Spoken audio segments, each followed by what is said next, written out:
दूर अंतरिक्ष से आया FRB सिग्नल जिसने वैज्ञानिकों की सारी थियरीज को पलट कर रख दिया। दोस्तों इमेजिन करो कि आपके पास इतनी एनर्जी आ जाती है जितनी हमारा सूरज एक हफ्ते में बनाता है। आप इस एनर्जी को दूर अंतरिक्ष में स्थित किसी प्लैनेट की ओर भेज देते हो और एक सेकंड से भी कम समय में ये पूरी एनर्जी रिलीज हो जाती है। अब अगर दूर अंतरिक्ष में बैठी कोई एलियन सिविलाइजेशन हमारे साथ ऐसा ही करती तो पृथ्वी पर रहने वाले हम इंसानों को आसमान में कुछ ऐसा नज़ारा देखने को मिलता। दोस्तों यहाँ मैं बात कर रहा हूँ फास्ट रेडियो बर्स्ट्स यानी कि FRBs की। हाल ही में वैज्ञानिकों ने एक ऐसी FRB को ऑब्जर्व किया है जिसने FRB से जुड़ी हमारी सारी प्रीवियस थ्योरीज को हिला कर रख दिया है। तो आखिर इस FRB का सोर्स क्या है और इतिहास में ऑब्जर्व की गई दूसरी FRB से ये कैसे अलग है?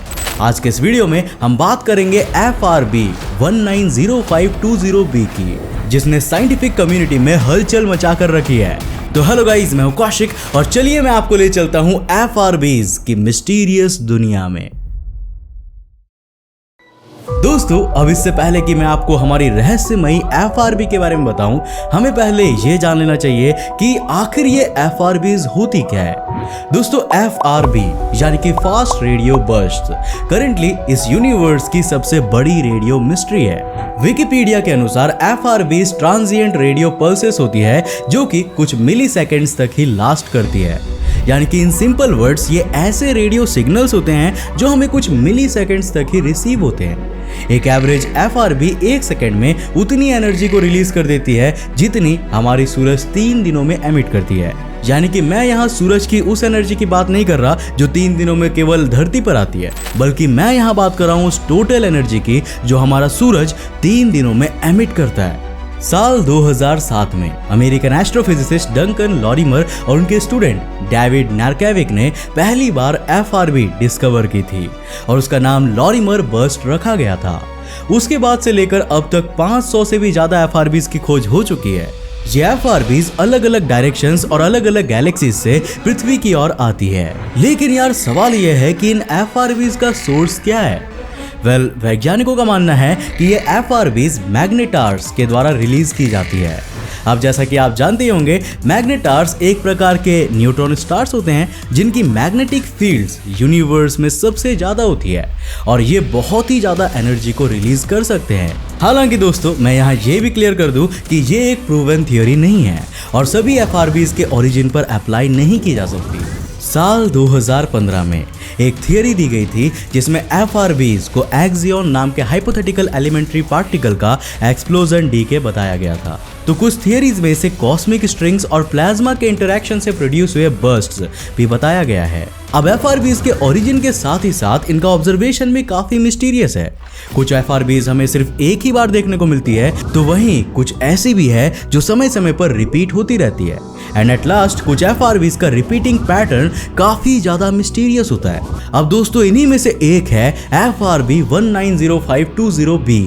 इसे साल 2019 में ही डिस्कवर कर लिया गया था, पर अभी कुछ महीनों पहले ही इसे एनालाइज करके एक FRB के रूप में कंफर्म किया गया है। अब इस FRB की ऑब्जर्वेशन के लिए चाइना के 500 metre aperture spherical radio telescope का यूज किया गया है और इस पूरी रिसर्च के बारे में हमें 8 जून 2022 को नेचर जर्नल में पब्लिश्ड इस आर्टिकल से पता चलता है। दरअसल दोस्तों आज तक डिस्कवर की गई 500 से भी ज्यादा FRBs में से सिर्फ 24 ही ऐसी है जो बार बार रिपीट होती है और उन 24 में से एक हमारी मिस्टीरियस FRB है जिसके बारे में हम आज के इस वीडियो में बात कर रहे हैं। सिर्फ साल 2020 में 6 महीनों के अंदर ये FRB 75 से ज्यादा बार ऑब्जर्व की गई थी। जी हाँ दोस्तों, वैज्ञानिक तो इस फिगर पर बिलीव ही नहीं कर पा रहे थे, इसीलिए उन्होंने एक दूसरे टेलीस्कोप की मदद से इसे और डिटेल में एनालाइज किया और इसकी लोकेशन को फाइंड किया। अमेरिका के न्यू मैक्सिको में स्थित वेरी लार्ज एरे टेलीस्कोप से ऑब्जर्व करने पर पता चला कि ये FRB पृथ्वी से 300 करोड़ लाइट ईयर्स दूर स्थित किसी ड्वार्फ गैलेक्सी से आ रही है। बट वेट ए मिनट, अब आपका सवाल होगा कि आखिर हमें कैसे पता चला कि पृथ्वी और FRB के सोर्स के बीच कितनी डिस्टेंस है? वेल दोस्तों ये पता करने के कई सारे तरीके होते हैं। वेरी लार्ज टेलीस्कोप ने इसका अंदाजा लाइट के द्वारा ट्रैवल की गई डिस्टेंस को मेजर करके लगाया था, जिसे डायरेक्ट मेथड कहा जाता है। पर सिंस ये एक रेडियो सिग्नल है तो इनके लिए डिस्टेंस को पता करने का एक पॉसिबल तरीका है डिस्पर्शन। अब जब पृथ्वी पर मौजूद कोई टेलीस्कोप FRB को कैप्चर करता है तो इस रेडियो सिग्नल में अलग अलग फ्रीक्वेंसी की वेव्स होती है।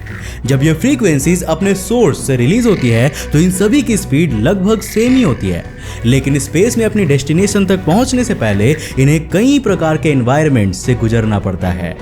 इंटरगैलेक्टिक स्पेस में मौजूद प्लाज्मा की कॉम्पोजिशन अलग अलग जगह पर डिफर कर सकती है। एंड इन दिस, जब करोड़ों लाइट ईयर्स दूर से कोई FRB धरती तक ट्रैवल करके आएगी तो जाहिर सी बात है कि उसे अलग अलग कॉम्पोजिशन वाले प्लाज्मा से गुजरना होता है। ये प्लाज्मा डिफरेंट फ्रीक्वेंसीज पर डिफरेंट इफेक्ट डालता है। नाउ फॉर एग्जाम्पल के लिए, अगर रेडियो सिग्नल की फ्रीक्वेंसी लो है तो ये उसकी स्पीड को स्लो कर देगा, लेकिन हाई रेडियो फ्रीक्वेंसी वाले सिग्नल्स इतने ज्यादा इफेक्ट नहीं होते हैं। अब FRBs स्पेस में जितनी दूरी तक ट्रैवल करेंगे उनके लो रेडियो फ्रीक्वेंसी और हाई रेडियो फ्रीक्वेंसी वाले सिग्नल्स के बीच उतना ही बड़ा डिफरेंस क्रिएट होगा और इसी डिफरेंस को हम डिस्पर्शन कहते हैं। अब अगर कोई FRB करोड़ों लाइट ईयर्स दूर से आ रही है तो उसके हाई रेडियो फ्रीक्वेंसी वाले सिग्नल्स थोड़ा सा आगे की ओर होंगे और लो रेडियो फ्रीक्वेंसी वाले सिग्नल्स लैग कर रहे होंगे। इन सिग्नल्स के डिस्पर्शन को एनालाइज करके हम जान सकते हैं कि एक FRB ने अपने ओरिजिनल सोर्स से अपनी डेस्टिनेशन तक पहुंचने के दौरान कितनी डिस्टेंस ट्रैवल की है। अब क्योंकि अपनी यात्रा के दौरान ये सिग्नल्स कई सारे ऑब्जेक्ट से होकर गुजरते हैं तो हमें इनके जरिए बहुत सी इंफॉर्मेशन मिल जाती है। यहाँ तक कि हम डार्क एनर्जी को स्टडी करने के लिए भी इन सिग्नल्स से डिस्पर्शन को एनालाइज कर रहे हैं। पर यार, हमारी मिस्ट्री की शुरुआत भी यहीं से होती है। अब दोस्तों, वेरी लार्ज एरे टेलीस्कोप से जब हमने इसके सोर्स को फाइंड किया था तो ये 300 करोड़ लाइट ईयर्स दूर स्थित एक ड्वार्फ गैलेक्सी थी। पर जब इसकी डिस्टेंस को डिस्पर्शन की मदद से कैलकुलेट किया गया तो इसका रिजल्ट काफी सरप्राइजिंग था। डिस्पर्शन मेथड के अनुसार इस FRB ने 300 नहीं बल्कि 3000 करोड़ लाइट ईयर्स की डिस्टेंस को ट्रैवल की थी। नाउ ये इतना बड़ा डिफरेंस है जिसे हम नेग्लेक्ट नहीं कर सकते। ये G के वैल्यू को 9.8 की जगह 10 रखने जैसी छोटी बात नहीं है, बल्कि यहाँ पर 9.8 की जगह डायरेक्ट 98 रख देने वाली कंडीशन हो रही है। तो क्या डिस्पर्शन मेथड रॉन्ग है? हो सकता है कि ये रेडियो सिग्नल्स कुछ ज्यादा ही कॉम्पोजिशन के प्लाज्मा से पास थ्रू होकर गुजरे हैं, या शायद हमारी FRB उस ड्वार्फ गैलेक्सी के पीछे से आ रही है, पर क्योंकि वो ड्वार्फ गैलेक्सी भी कुछ सिग्नल्स को एमिट कर रही है तो हम उनके बीच का डिफरेंस नहीं समझ पा रहे हैं। अब ये बात तो क्लियर है कि इसके पीछे का जो भी राज है वो हम अपनी करंट टेक्नोलॉजी से नहीं खोज पा रहे हैं। अगर FRBs की डिस्टेंस को कैलकुलेट करने वाले डिस्पर्शन मेथड इनएक्यूरेट है तो ये हमारे लिए एक मेजर प्रॉब्लम क्रिएट कर सकता है। अब जैसा कि मैंने आपको पहले ही बताया था कि वैज्ञानिक अब तक खोजी गई सभी FRBs की डिस्टेंस इसी मेथड से कैलकुलेट कर रहे थे। साथ ही डिस्पर्शन मेथड से मिले रिजल्ट्स का use number of different studies के लिए किया जाता है। अब अगर ये थोड़ी सी भी इनएक्यूरेट है तो पास्ट में की गई हमारी सारी रिसर्च पानी में मिल चुकी है और हमें FRBs की स्टडी को एक बार फिर से शुरू करना होगा। मगर दूसरी और पॉइंट ये भी उठता है कि आज तक हमने इस मेथड के यूज से जिस भी FRB की डिस्टेंस को कैलकुलेट किया है वो डायरेक्ट मेथड की कैलकुलेशन के बराबर ही आई है। तो फिर क्या हम ऐसा नहीं कह सकते कि FRB 190520b ही यूनिक और रेयर है? दोस्तों, ये तो ऑब्वियसली दिखाई ही दे रहा है कि ये दूसरी FRB से यूनिक है, लेकिन आखिर इसके स्ट्रेंज नेचर के पीछे कौन सी मिस्ट्री छिपी हुई है? हो सकता है कि इसके सोर्स के आसपास प्लाज्मा का कोई बहुत बड़ा रिजर्व स्पेस में घूम रहा हो जिसने इनिशियली रेडियो सिग्नल्स को कुछ ज्यादा ही डिस्पर्स कर दिया हो। अब शायद यहाँ हम एक नहीं बल्कि 2 रेडियो सिग्नल्स को ऑब्जर्व कर रहे हो, या मे बी हमारी FRB के ओरिजिनल सोर्स से करीब कोई और भी रेडियो सोर्स हो जो इसके सिग्नल्स को अफेक्ट कर रहा हो। एट लास्ट क्या पता जिस गैलेक्सी से ये FRB आ रही है वहां पर कुछ अलग ही खिचड़ी पक रही हो जिसका हम अंदाजा भी नहीं लगा सकते। अब फिलहाल तो हम इसका कोई भी एक्सप्लेनेशन नहीं दे सकते, बट इस FRB की डिस्कवरी से ये बात तो क्लियर हो जाती है कि हमें जितनी भी FRBs मिलती है वो बिल्कुल सेम नहीं होती। उनकी टाइम, ड्यूरेशन और इंटेंसिटी तो अलग अलग होती ही है, साथ ही साथ उनका नेचर भी डिफरेंट हो सकता है। FRB 190520b की मिस्ट्री को सॉल्व करने के लिए हमें सबसे पहले तो यूनिवर्स में ऐसी और भी FRBs के एग्जिस्टेंस का पता लगाना होगा। लगातार एडवांस होती हमारी टेक्नोलॉजी के साथ FRBs की डिस्कवरी रेट भी तेजी से बढ़ रही है और हम हर गुजरते साल के साथ पहले से ज्यादा FRBs डिस्कवर कर रहे हैं। अब अगर हम कुछ और ऐसे ही FRBs को डिस्कवर कर लेते हैं जो हमारी मिस्टीरियस एफआरबी की तरह ही सेम फेनोमेना को फॉलो कर रही है, तो हमें इनको देखने का एक नया नजरिया मिलेगा।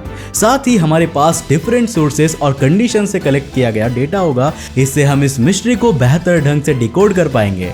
वैसे आप इसके बारे में क्या सोचते हैं? क्या हम इंसान डिस्टेंट यूनिवर्स की मिस्ट्रीज को इतनी आसानी से सॉल्व कर पाएंगे? और क्या वैज्ञानिक यूनिवर्स की जो थियरीज देते हैं वो 100% सच होती है या नहीं?